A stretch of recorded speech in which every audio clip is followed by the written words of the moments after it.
يوم تبلى السرائر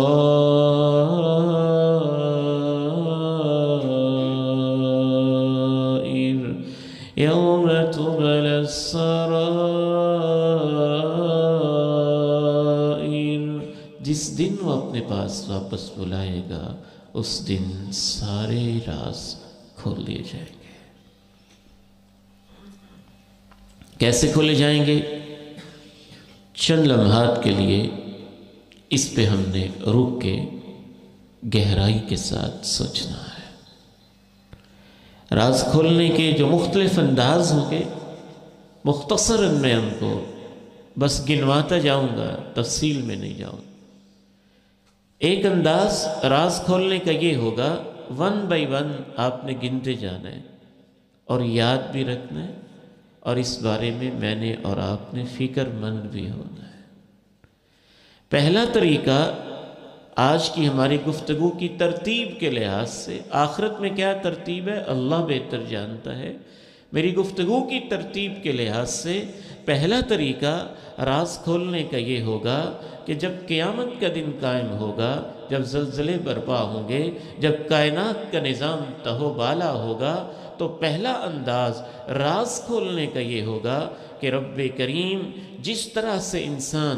ماں کے پیٹ سے پیدا ہوا تھا، اس کے اوپر کوئی لباس نہیں تھا، اس کے اوپر کوئی کپڑے نہیں تھے، اس کے اوپر کوئی ملبوسات نہیں تھے، اس کے اوپر کوئی ٹوپی رومال شلوار قمیض کچھ نہیں تھا،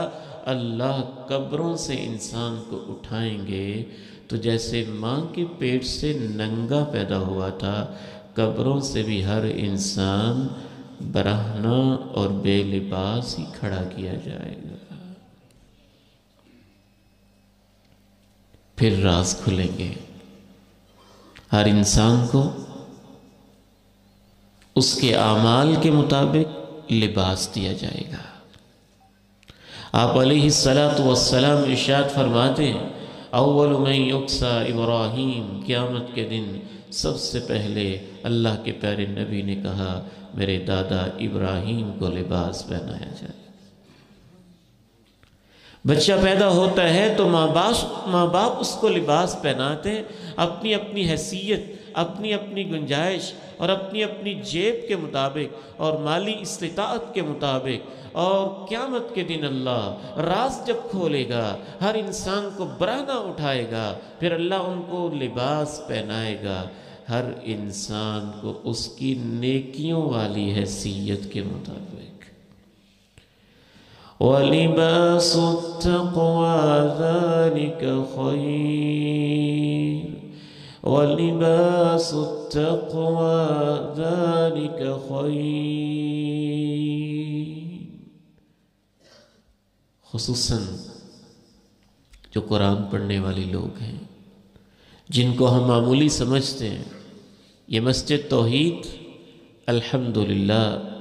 الحمدللہ ثم الحمدللہ صرف 5 وقت نماز کے لیے مسجد ہی نہیں، یہ اللہ کی توفیق سے دعوت کا، تبلیغ کا، پڑھنے پڑھانے کا ایک مرکز بھی ہے۔ بہت خوشی ہو رہی تھی، اتنے سارے بچوں نے قرآن مجید کی تکمیل کی، اور اس سے بڑھ کے خوشی ہو رہی تھی کہ مسجد کے منتظمین میرے بڑے بھائی جان حضرت محمد علی جوہر صاحب حفظہ اللہ کتنی محبت سے، اور ان کی پوری ٹیم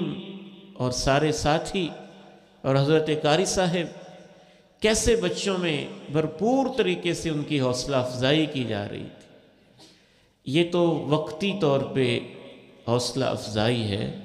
اصل حوصلہ افزائی قیامت کے دن ہوگی جب سب بے لباس آئیں گے، ننگے ہوں گے، برہنہ ہوں گے، باقیوں کو لباس ان کے اپنے اعمال کے مطابق جب اللہ چاہیں گے دیں گے، لیکن جو قرآن پڑھنے پڑھانے والے، اس پہ عمل کرنے والے ہیں، قیامت کے دن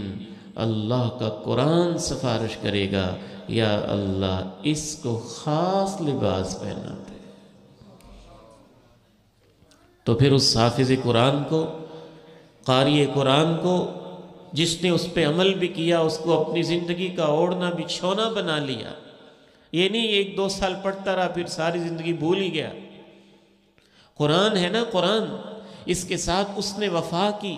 اس کو اپنی زندگی میں اپنا لیا، حتیٰ کہ وہ قرآن کا ساتھی ہو گیا. جیسے دوست آپس میں کٹھے رہتے ہیں، قرآن اس کے ساتھ ہے، وہ قرآن کے ساتھ ہے. اس کی ایسے قرآن سے دوستی ہو گئی اور وہ اس پہ عمل بھی کرنے لگ گیا. اس طرح سے جو قرآن کے ساتھ تعلق بنانے والا ہے، قرآن کہے گا اللہ اس کو لباس پہنایا جائے، فَيُلْبَسُ تَاجَ الْكَرَامَةِ، باقی انسانوں کو عام لباس پہنایا جائے گا، قرآن کے ساتھی کو اللہ سر کے اوپر